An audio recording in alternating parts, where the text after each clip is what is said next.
Bonjour à tous et bienvenue, c'est Gaël dans Apprenez la web radio. Vous aimez quand je vous propose des logiciels gratuits? Je pense que oui, là dans ce cas-là, mettez un pouce bleu. Vous aimez quand je vous propose des logiciels qui fonctionnent sur Mac, sur Linux et sur Windows? Ouais, dans ce cas-là, vous vous abonnez. Vous aimez quand je vous propose un logiciel performant? Ouais, dans ce cas-là, vous partagez la vidéo. Bref, dans tous les cas, normalement, vous avez coché les 3 cases. Et bien ça tombe bien, j'ai un logiciel qui va vous cocher les 3 cases. Alors, pour être franc, c'est un logiciel que j'ai découvert il y a un petit peu plus d'1 an et je m'en sers, mais aujourd'hui, mais même quasiment plus que Adobe Audition lui-même, que pourtant j'adule parce que je suis grand fan. Alors, ce qu'il faut savoir, c'est que Adobe Audition, vous le connaissez comme moi, comme Pro Tools d'ailleurs, ça fonctionne sur Mac et ça fonctionne sur le Windows. Mais c'est vrai que quand vous êtes sur Linux, c'est un petit peu embêtant. Sauf que, moi, j'ai bidouillé un petit peu mon Linux et du coup, j'arrive très bien à faire fonctionner Pro Tools ou Adobe Audition sur Linux. Ça, c'est pas un souci. Mais c'est vrai qu'avoir un logiciel qui soit fait pour la machine, c'est quand même beaucoup plus performant. Après, il faut savoir que quand vous faites tourner, par exemple, sur la même machine, Linux, Mac ou Windows, vous allez vous apercevoir que dans le traitement du son, c'est beaucoup plus rapide sur Linux, par exemple. Tout simplement parce que la machine en elle-même ne fonctionne pas de la même manière. Elle n'axe pas tout sur le graphisme, mais bien sur les performances de calcul grâce à votre RAM ou votre processeur, d'accord? Donc ça peut être important. Et puis aujourd'hui, on est tous en train de bouger, de changer, de faire des tas de trucs. Et pour recycler des machines qui ne passeraient pas sous Windows 11 ou qui ne passeraient pas sous Windows 12, il y a beaucoup de gens qui se tournent aujourd'hui vers Linux. Et ça peut être une bonne idée. Donc, je vous montre dans cette vidéo ce petit logiciel vraiment sympa. Et puis après, si vous avez envie, vous mettrez un commentaire d'ailleurs à ce propos là-dessus. Je vous montrerai comment on se sert des plugins que l'on utilise pour la voix, pour le traitement, pour le mastering et tout ça, qui fonctionne sur Windows. Je vous montrerai comment on peut les faire fonctionner de manière totalement transparente sur Linux. Vous allez voir, c'est plutôt sympa, mais ça serait dans une prochaine vidéo, donc pensez à me le dire en commentaire. On va donc découvrir ce petit logiciel. Il s'agit de Waveform. Waveform ici, qui tout simplement vient de Traction. C'est un groupe qui fait plein de plugins très intéressants, qui sont payants évidemment, mais Waveform est gratuit et disponible sur toutes les plateformes. Et ça, c'est quand même vachement cool. Un gros big up à eux d'ailleurs. Voilà. Donc il suffit simplement de télécharger gratuitement ici, ou bien vous inscrivez. Mais dans tous les cas, il faudra s'inscrire. Pourquoi? Parce que vous allez donc avoir un espace client une fois que c'est fait, et vous allez avoir une clé de licence. Cette clé de licence, elle est gratuite bien sûr, et elle fonctionne pour votre logiciel Waveform tout simplement. Donc vous le téléchargez et vous avez vu, vous allez voir exactement, vous avez la possibilité d'avoir un vrai multipiste beaucoup plus sympathique et efficace que par exemple Audacity, parce qu'Audacity, le problème, c'est que c'est pas très ergonomique. Ça marche très bien, mais c'est pas beau, c'est pas ergonomique, et du coup, en fait, on passe du temps souvent à changer de fonction, etc. Là, on va vraiment se retrouver avec quelque chose qui sert vraiment et qui, effectivement, pour le milieu de la radio, de la web radio, du podcasting, peut complètement remplacer n'importe quel autre logiciel professionnel, et puis la qualité est belle. Donc, vous téléchargez ça. Une fois que c'est fait, vous l'installez, suivant. Il n'y a rien d'extraordinaire. Une fois que c'est fait, vous arrivez normalement sur cette page. Avec vous, rien ici de ce côté-là, c'est normal puisque vous n'avez pas encore créé de projet. Vous avez donc ici des projets de template comme sur tous les logiciels qui vous proposent des préconfigurations. Donc si vous êtes songwriter, si vous êtes podcaster, etc., etc. Alors par exemple, on va ouvrir tout à l'heure podcaster, mais vous allez voir qu'ils vous créent une plage pour la voix, une plage pour un invité, et puis après le reste pour les FX, pour les beds et tout ça. Donc voilà, avec déjà des petits traitements de son déjà prévus pour le tout. Et donc c'est vraiment ergonomique, c'est bien fait. C'est très sympa. Ici, vous avez la possibilité de l'avoir en mode sombre, en mode lumineux, ou bien vous choisissez vous-même la couleur que vous souhaitez donner à votre logiciel. C'est pur gadget, mais c'est toujours bien. Ici, votre carte son, bien sûr. Voilà, donc vous avez un petit contrôle de panel ici qui fonctionne très très bien, un petit panneau de contrôle. Ok, nous, on va s'intéresser tout de suite aux paramètres ici en haut, parce qu'il y a 2-3 petites choses qu'il faudrait bien changer, comme l'apparence, par exemple, que vous avez tout en haut ici, et vous sélectionnez votre langue. Alors par défaut, vous êtes en anglais, donc vous allez sur Get Additional Language et vous allez chercher French parce que vous êtes comme moi, vous êtes aussi bon en anglais que vos profs d'anglais. Et puis sachez également que vous allez pouvoir modifier tout plein de trucs. Alors bon, vous remarquerez que tout n'est pas traduit. Pourquoi? Parce que ça fait appel aussi aux bénévoles, et si vous voulez participer à la traduction, n'hésitez pas, ils n'attendent que vous. Vous avez les périphériques audio également ici que vous allez pouvoir gérer. Voilà, ça peut être pratique quand on a une ou plusieurs cartes son. Vous allez pouvoir aussi, alors ce qui est important je pense, c'est gérer les raccourcis clavier. Voilà, par exemple, vous le savez, sur Adobe Audition, si vous voulez séparer une piste en deux, c'est CTRL-K, enfin moi je l'ai transformé en K sur le mien, mais voilà, CTRL-K c'est le petit raccourci. Eh bien là, par exemple, moi j'ai l'habitude d'appuyer sur K pour séparer ma piste. Du coup, j'ai été chercher sur séparation de piste et j'ai mis K, tout simplement, parce que c'est mon habitude. Comme ça, je perds pas de temps, j'ai les mêmes réglages et ça, c'est vachement pratique. Sinon, vous pouvez aller ici dans tout ce qui est général. Dans général, vous pouvez faire pas mal de choses et notamment paramétrer. Alors attendez que je retrouve ça. C'est ici dans le mix par défaut, non, dans le MIDI, dans le meter ici, d'accord.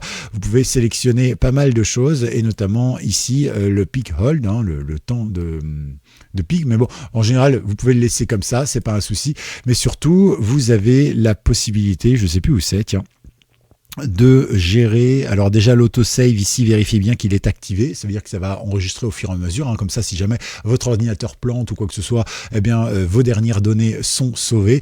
Et puis vous avez, alors attendez que je retrouve ça, voilà, le tempo remapping, hein, ça par exemple, c'est le genre de truc qu'il vaut mieux éviter, ok, comme par exemple le fait de tout mettre au même tempo. Donc vous voyez un petit peu ce que vous cochez ou ce que vous cochez pas. Mais par exemple, quand vous êtes en train de glisser un bed sur une session où vous avez parlé, il va pas adapter, si vous décochez la case, automatiquement le bed au tempo de la voix ou accélérer votre voix au tempo du bed. Ce serait quand même dommage, d'accord? Donc voilà, vous regardez ça, mais c'est vrai que c'est important, hein, c'est ici, Detect Tempo une forte audio file, d'accord? Ça c'est très très important. N'oubliez pas de décocher cette case, sinon vous allez avoir des surprises. Une fois que c'est fait, vous pouvez gérer vos plugins ici.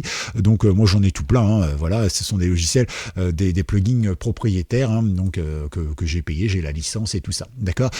Ces plugins justement qui fonctionnent que sur Windows, puisque moi j'ai la version Windows, fonctionnent aussi sur Mac, je crois, hein, dans le package que j'ai, mais j'ai jamais regardé. Par contre, ça marche pas sur Linux, et je peux vous faire une vidéo pour vous montrer comment on utilise ce genre de package directement sur Linux. Vous allez voir, c'est tout simple, je peux vous faire ça, mais laissez-moi un commentaire pour me dire si ça vous intéresse que je fasse pas une vidéo pour rien. Et puis enfin, eh bien, vous avez la possibilité, en revenant ici, de créer donc différents projets, c'est ce que l'on va faire. Vous avez aussi des sons, hein, qui sont disponibles pour pouvoir monter vos jingles et vos trucs comme ça, mais bon, c'est plus des bruitages que des choses comme ça. Donc là, par exemple, on va créer podcast, d'accord. Donc ici, on va mettre un nom, donc Schmugubluk ou peu importe. Ici, on va regarder où ça arrive. Ici, on va donc sélectionner notre modèle, donc on a créé sur podcast, donc on va forcément laisser podcast. Et ici, on va créer le projet. Et tout de suite, il nous fait un exemple, et ça, c'est vachement bien. Du coup, ici, on se retrouve avec une piste micro. Alors, vous pouvez bien sûr mettre ou ne pas mettre. Pour ma part, par exemple, je ne mets pas ici de petits logos parce que je trouve ça super moche, mais bon, certains aiment ça,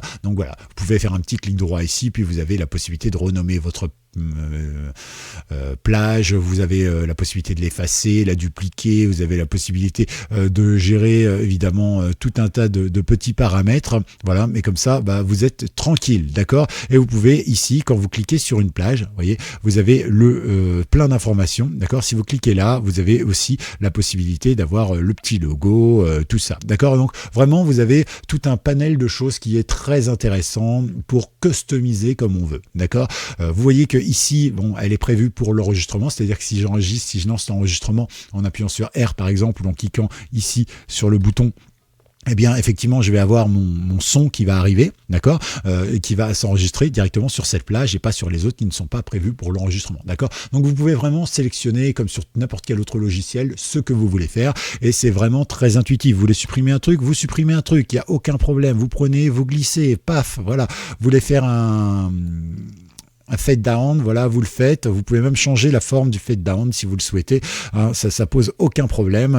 Vous pouvez même gérer l'auto crossfade, voilà, vous pouvez vraiment faire pas mal de choses. Donc franchement, c'est détente totale avec ce logiciel, ça fonctionne très bien. Vous avez des pistes voix, des pistes pour la musique par exemple. Vous pouvez bien sûr gagner de la place parce que moi j'aime bien travailler avec un grand visuel comme ça. Donc vous pouvez bien sûr gérer vos FX, ça marche bien à la souris. Vous voyez, vous pouvez vraiment, comme je vous le disais, pour faire du fade, vous pouvez choisir la forme de votre fade, donc ça marche super bien. Sur la partie droite ici, sur chaque piste, on a bien sûr un niveau, hein, global, et puis après vous pouvez rajouter ce que vous voulez. Par exemple là, naturellement, puisque c'est du podcast, il m'a rajouté un égaliseur sur la voix, donc ici on peut le changer, hein. Il y a aussi des préceptes, hein, si on a envie, voilà, on veut se faire plaisir, et on le fait, ça marche, voilà. Donc bon, ici moi j'en ai pas, donc ça risque pas de marcher. Vous avez le compresseur, évidemment, hein, pareil, et là c'est type compresseur tout à fait classique, voilà. Vous avez la possibilité aussi, en appuyant sur le plus, de rajouter des plugins. Alors ça peut être des plugins qui sont liés à ce logiciel, mais ça peut être aussi des plugins qui sont liés à d'autres logiciels ou des VST, hein, comme je l'expliquais tout à l'heure. Et vous pouvez sélectionner vos sorties. Et donc ça, c'est super cool. Vous pouvez mettre en mute pour n'entendre pas entendre ça du tout. Vous pouvez être en solo pour entendre que cette piste. Vous pouvez bien sûr gérer aussi le paramètre du son. Ça marche pour toutes les pistes et donc ça, c'est quand même vachement agréable. Une fois que c'est fait, vous avez aussi la possibilité, et ça c'est bien, de gérer le master. Parce que c'est vrai qu'en radio, quand on fait alors de l'animation, on ne travaille pas trop avec le master. On met rien là en général. On met juste un tout petit compresseur, un tout petit égalisateur, surtout pas trop de traitement sur la voix, juste pour qu'elle soit un peu plus claire. Et puis surtout, après le reste, eh bien, c'est du son. Donc voilà. Et on met pas d'autre chose parce qu'après, ça va passer en radio qui elle-même va avoir son propre traitement de son. Mais quand on fait un habillage, par exemple, ici on va rajouter des petites choses dans le master. Par exemple, on va déjà faire une meilleure compression. On va déjà compresser donc plus large. On va faire un expandeur. On va vraiment utiliser pas mal de choses. Un élargisseur de spectre, voilà, qui vont donner une sensation de gros son en réalité. Et donc ça peut servir, et là vous pouvez le faire, chose que vous pouvez pas faire par exemple sur Audacity, c'est un peu galère, d'accord? Donc vous voyez, vous avez quand même plein d'atouts, c'est vachement bien fait pour le podcast, la radio, etc. Voilà, après pour la musique peut-être, je sais pas, je suis pas musicien. Vous avez bien sûr vos fichiers. Alors, vous avez peut-être des fenêtres qui s'ouvrent un peu partout. C'est parce que dans Aide ici, d'accord, hop, là, vous avez la possibilité d'avoir ici dans Pop-up et Enable Pop-up, d'accord. Donc effectivement, l'avantage, c'est que en fait, dès que vous arrivez quelque part, ça vous donne les informations principales. C'est génial pour apprendre le logiciel. Vous avez un doute, une question, vous savez pas à quoi sert un truc. Au lieu de vous taper des tartines et des tartines de texte, vous avez simplement la possibilité de lire, d'accord. Donc voilà, vous sélectionnez ce que vous voulez lire en passant simplement la souris dessus pour l'enlever. Donc on va dans Aide ici, on va dans Pop-up Help et ici Enable Pop-up, tout simplement. Vous noterez qu'ici c'est en mesure, et ça, il n'y a rien de plus embêtant pour nous qui ne sommes pas musiciens. Donc un petit clic droit ici tout simplement, et ici dans Time Base, eh bien on va choisir seconde. Voilà, et là on a en seconde, en minute, en tout ce que vous voulez. D'accord, donc ça change rien, c'est plutôt cool. Ok, donc ça c'est pour la bonne partie. Donc on a vu ici qu'on pouvait paramétrer nos pistes comme on veut. J'ai plus de souris. Ici on a bien sûr notre piste globale. Ici on a aussi la possibilité de lui rajouter tous les sons que l'on veut, les paramètres et tout ça. Ici on peut gérer le master. Ici on a un panneau de contrôle, donc selon comme vous appuyez, vous avez un panneau de contrôle qui est différent, d'accord. Donc vous pouvez supprimer les clips, changer la vitesse, modifier la hauteur, voilà, vous pouvez faire plein de trucs. Vous avez le clic droit bien sûr pour gérer aussi. Alors tout n'est pas en français. C'est bien dommage, mais c'est en cours de se faire. Vous pouvez participer également à la traduction si vous ne savez pas quoi faire. Et puis pour l'exporter, après vous faites fichier tout simplement. Et puis par exemple render to file, ou bien vous exportez autrement. C'est vous qui choisissez. Voilà. Donc c'est un petit logiciel qui est très sympa, très efficace. Il fonctionne sur Linux, sur Mac et sur Windows. Il est entièrement gratuit et vous pouvez l'installer sur autant de machines que vous le souhaitez. Alors n'hésitez pas, c'est vachement pratique pour plusieurs raisons. D'abord parce que aujourd'hui, si vous avez une machine de prod qui ne sert qu'à faire de la prod comme ça, et que vous avez des gens, si vous les formez sur ce logiciel, peu importe le système d'exploitation derrière finalement, que ce soit Linux, Mac ou bien Windows, ils pourront l'utiliser, ils auront leur habitude, leur raccourci, etc. Donc c'est quand même vachement bien. C'est-à-dire vous pouvez très bien avoir une machine de diffusion sur Linux par exemple, une machine de prod sur Windows, ou l'inverse par exemple. Si vous avez le même logiciel, ça posera aucun problème, les gens ne seront pas perturbés. C'est gratuit, ça fonctionne très bien, les plugins sont de qualité, vous pouvez rajouter les plugins que vous voulez. Et encore une fois, je vous le rappelle, si vous voulez que je vous montre comment sur Linux on met des plugins de Windows et les faire fonctionner, les VST et tout ça pour traiter la voix et tout ça, je vous montre ça de manière totalement transparente dans une prochaine vidéo. Laissez des commentaires pour me dire ce que vous souhaitez. Et puis bien évidemment, voilà, vous avez vraiment la possibilité d'avoir un outil vraiment très efficace. Et pour ma part, comme je le disais, je me sers quasiment plus que de ça aujourd'hui, et quasiment plus d'Audition ou d'autres, sauf quand un client me demande une session, c'est-à-dire les fichiers audio bien sûr, mais aussi la manière dont c'est organisé. Je lui envoie le tout, et dans ce cas-là, lui, avec sa version d'Audition ou de Pro Tools ou autre, il récupère la session d'Audition de Pro Tools, ou bien celle-ci, pourquoi pas. D'accord? Donc comme ça, vous avez un bel outil qui fonctionne partout, qui est gratuit, qui est mis à jour très régulièrement. Alors faites-vous plaisir, essayez-le et adoptez-le, vous allez voir, c'est vraiment très sympa. Voilà, vous avez aussi des petites infos ici concernant notamment le processeur, pour savoir combien il tourne. Vous voyez, moi il prend 2, c'est très léger, 2%. Voilà, vous avez plein de petites choses. Je vous laisserai explorer. Si vous avez des questions aussi, vous pouvez demander directement en commentaire. Je suis là pour ça. Si je peux vous aider, n'hésitez pas. Pensez à vous abonner, pensez à liker, et à tout bientôt pour une nouvelle vidéo ici même sur Apprenez la Web Radio. C'était Gaël. Ciao.